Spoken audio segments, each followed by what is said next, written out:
वैसे तो प्रधानमंत्री जी कहते हैं मैं चौकीदार हूँ, मैं देश को बचाने के लिए आया हूँ। भारतीय जनता पार्टी की अध्यक्षता में संसद के अंदर सेंधमारी हो रही है। और चोर कौन है? क्या चौकीदार ही चोर है? इनकी छाती नापा जाए 56 इंच की नहीं है, हम लोगों की छाती 56 इंच की नहीं है। पेट और पीठ चिपक कर एक हो गया है और आप जैसे पत्रकार प्रधानमंत्री की छाती नाप रहे जी 56 इंच की है कि नहीं। भारतीय जनता पार्टी से सवालों का जवाब नहीं दिया जाता। अगर हल्ला मचाने से आप लोग निलंबित करते हैं तो रमेश भिदोड़ी को आज ही निलंबित कर दीजिए। मोदी तेरी तानाशाही नहीं चलेगी। प्रधानमंत्री नरेंद्र मोदी जी ने सूपनखा कहा था, याद है? क्या प्रधानमंत्री नरेंद्र मोदी का निलंबन नहीं होना चाहिए? बेटी पढ़ाओ बेटी पटाओ का नारा मोदी जी ने दिया था, क्या प्रधानमंत्री का निलंबन नहीं होना चाहिए? जब भाजपा वाला करे वो ठीक है, अगर विपक्ष का कोई नेता कह दे कि हमला कैसे हुआ सदन के अंदर तो उसको बाहर फेंको। रणचमुकम करना मान नहीं है। उपराष्ट्रपति का एक पद होता है और उस पद में आप क्या करें, जातिवाद उपराष्ट्रपति भी कर रहे हैं। मैं जाट समाज से आता हूँ, तब वो जाट समाज कहाँ चला गया था? जब किसान आंदोलन पे बैठे थे तब के मुंह से जबान नहीं निकल सकती थी। रमेश भिदोड़ी क्या कह रहा था किसानों को, याद है आपको? उग्रवादी, खालिस्तानी, पाकिस्तानी बहुत कुछ कहने का काम किया था। पहलवान बेटियां यहाँ पे बैठी थी, क्या वो जाट समाज से नहीं थी? तब जाट समाज का अपमान नहीं था। 24 में झंडा जो लहराएगा वो इंडिया अलायंस का होगा।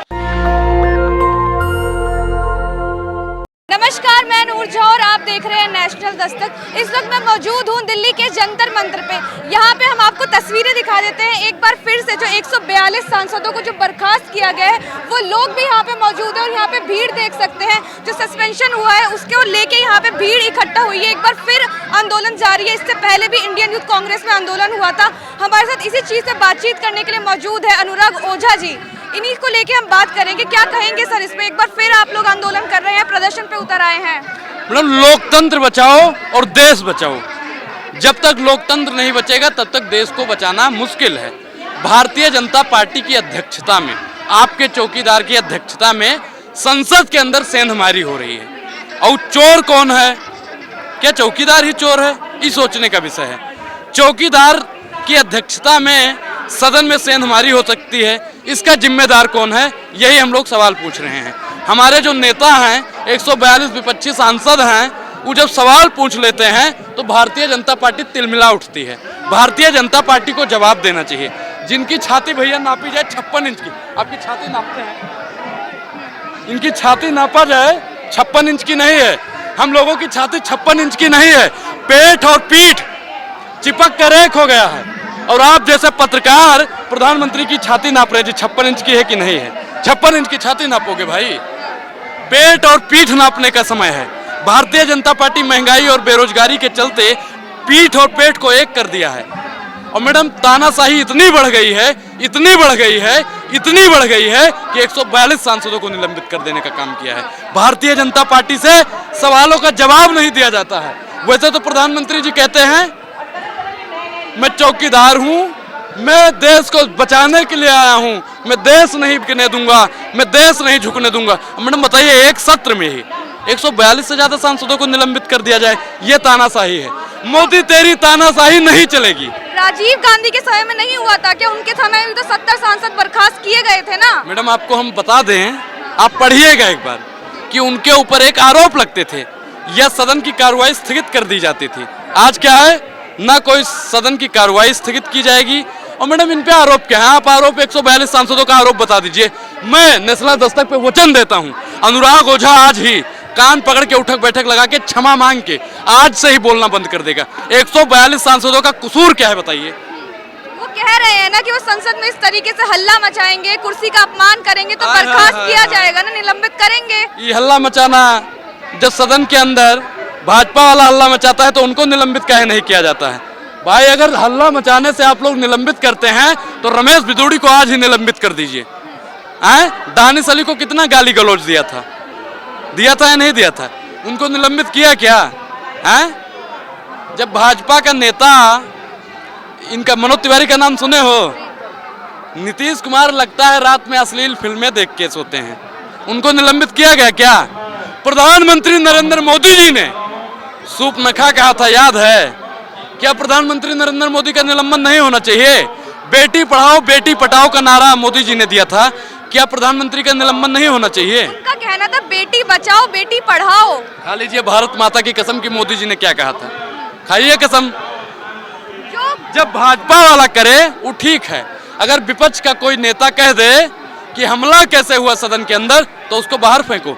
ये मैडम लोकतंत्र को कमजोर करने का काम करते हैं, और लोकतंत्र को कमजोर करने वाली सरकार निकम्मी है, और जो सरकार निकम्मी है वो सरकार बदलनी है। एक वीडियो जो सरकार निकम्मी है, जो सरकार निकम्मी है, जो सरकार निकम्मी है, जो सरकार नहीं सुना। अच्छा जी, सुनिए ना आप लोग, उधर मोदी की सुने, इधर मोदी के सवाल तो सुन लीजिए। उधर मोदी की सुने और इधर लाडली मीडिया की सुने। वारे लाडली मीडिया, हम लोग निष्पक्ष मीडिया है, कोई लाडली मीडिया नहीं है। नहीं हो हाँ। तो सवाल पूछो कि मोदी जी जवाब आके दें। बोलिए, बोलिए मोदी जी आके जवाब दें, बोलिए जैसा के पापा आके जवाब दें, देंगे जवाब वो लोग? बोलिए मैडम। अरे तो वो लोग यही तो कह रहे हैं कि अगर कुर्सी का अपमान करोगे तो बर्खास्त किए जाओगे, उसी के चक्कर में निकाला जा रहा है। आप लोग यहाँ पे प्रदर्शन पे उतर आए हैं, कल भी प्रदर्शन करा, आज फिर से प्रदर्शन कर रहे हैं। मैडम हर दिन प्रदर्शन किया जाएगा, जब तक भारतीय जनता पार्टी की तानाशाही को उखाड़ कर हम लोग फेंक नहीं देंगे तब तक ये प्रदर्शन चलता रहेगा। आप लोग कह रहे हैं, आप लोग जो मोदी है उसको हिटलर से कंपेयर कर रहे हैं कि हिटलर की तरह राज कर रहे हैं वो। बिल्कुल, आपको नहीं लगता है? हिटलर तो मैडम कम था, हिटलर तो कम था, हिटलर से भी ज्यादा ही आगे है। हिटलर से मोदी जी प्रेरणा लेते हैं। आप पूछिए कैसे? हिटलर ने कहा था कि जनता के सामने इतना झूठ बोलो, इतना बड़ा झूठ बोलो, इतना बड़ा झूठ बोलो कि जनता उसे सच समझ ले, और उस झूठ को छिपाने के लिए उससे भी बड़ा झूठ बोलो। आज प्रधानमंत्री नरेंद्र मोदी जी क्या कर रहे हैं? सिर्फ और सिर्फ झूठ बोल रहे हैं।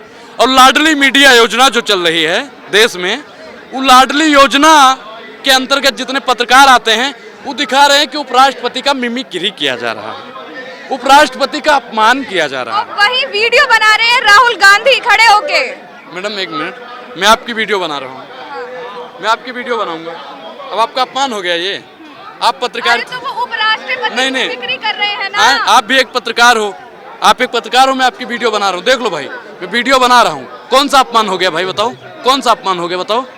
वीडियो बनाना अपमान है और चरण चमुकम करना अपमान नहीं है। आप बताइए कि उपराष्ट्रपति का एक पद होता है और उस पद में आप क्या कह रहे हैं? जातिवाद उपराष्ट्रपति भी कर रहे हैं। ये मैडम शर्म आनी चाहिए। मैं उपराष्ट्रपति जी के बारे में कुछ बोलना तो नहीं चाहता हूं, लेकिन आज मुझे बोलना पड़ेगा। वो कह रहे हैं मैं जाट समाज से आता हूं। मैं जाट समाज की बहुत ही बड़ा प्रशंसक हूं, मैं उनका बहुत तारीफ करता हूं, लेकिन तब वो जाट समाज कहाँ चला गया था? जब किसान आंदोलन पे बैठे थे तब इनके मुंह से जबान नहीं निकल सकती थी। रमेश बिदुड़ी क्या कह रहा था किसानों को, याद है आपको? उग्रवादी, खालिस्तानी, पाकिस्तानी, बहुत कुछ कहने का काम किया था। आप बताइए कि जब पहलवान बेटियां यहाँ पे बैठी थी, क्या वो जाट समाज से नहीं थी? तब जाट समाज का अपमान नहीं था। आज जाट समाज का अपमान हो रहा है, उपराष्ट्रपति जी बोल रहे हैं। मैडम शर्म आनी चाहिए, शर्म आनी चाहिए। इस तरीके से भाजपा सरकार ने निलंबित कर दिया है, तो थोड़ी सी अगर उनमें मर्यादा है तो वो खुद ही इस्तीफा दे देना। इस तरीके से उनको निकाला जा रहा है, बर्खास्त किया जा रहा है, सिर्फ एक संसद में बोलने के उससे। मैडम देखिए, हम लोग देखना चाहते हैं कि मोदी जी कितने स्तर तक गिर सकते हैं। हम लोग देखेंगे भी। तानाशाहों की तानाशाही अब ढेर दिन चलने वाली नहीं है। हम देखना चाहते हैं कि मोदी जी अब 142 को निकाले हैं। और मोदी जी आप कान खोल कर सुन लीजिए, फिर कहता हूं कान खोल कर सुन लीजिएगा। आपने हमारे 142 सांसदों को निकाला है, हम आपके 303 सांसदों को ना निकाल दें 24 में तो कहना। मतलब 24 में आप कह रहे हैं परिवर्तन पक्का है? मैडम आपको नहीं लगता है? आपको नहीं लगता है? पर मोदी जी कह रहे हैं ना, हम तो लाल किले से झंडा फहराएंगे ना। देखिए, लाल किले से झंडा, इतना आत्मविश्वास है कि 2024 में वही आएंगे। मैं एक चीज बता दूं कि लाल किले पर पहला झंडा किसने फहराया था? नेहरू जी ने, इंदिरा जी ने भी फहराया, अटल बिहारी वाजपेयी जी ने भी, बहुत प्रधानमंत्रियों ने फहराया। अब मोदी जी का फहराने का समय खत्म हो गया है। 24 में झंडा जो लहराएगा वो इंडिया अलायंस का होगा। बहुत बहुत शुक्रिया। तो ये थे हमारे साथ अनुराग ओझा जी, जो कह रहे हैं कि 2024 में परिवर्तन पक्का देखने को मिलेगा। यहाँ पे जिस तरीके से 142 सांसदों को निलंबित किया गया, अगर 2024 में इनकी सरकार बनेगी तो 300 से ज्यादा सांसदों को निलंबित ये भी करवाएंगे, इनका ये भी कहना है। और साथ साथ कह रहे हैं कि मोदी तेरी तानाशाही भी नहीं चलेगी। एक बार फिर से ये लोग 142 सांसद यहाँ पर मौजूद है और धरना प्रदर्शन कर रहे हैं। देखते हैं आगे क्या होता है।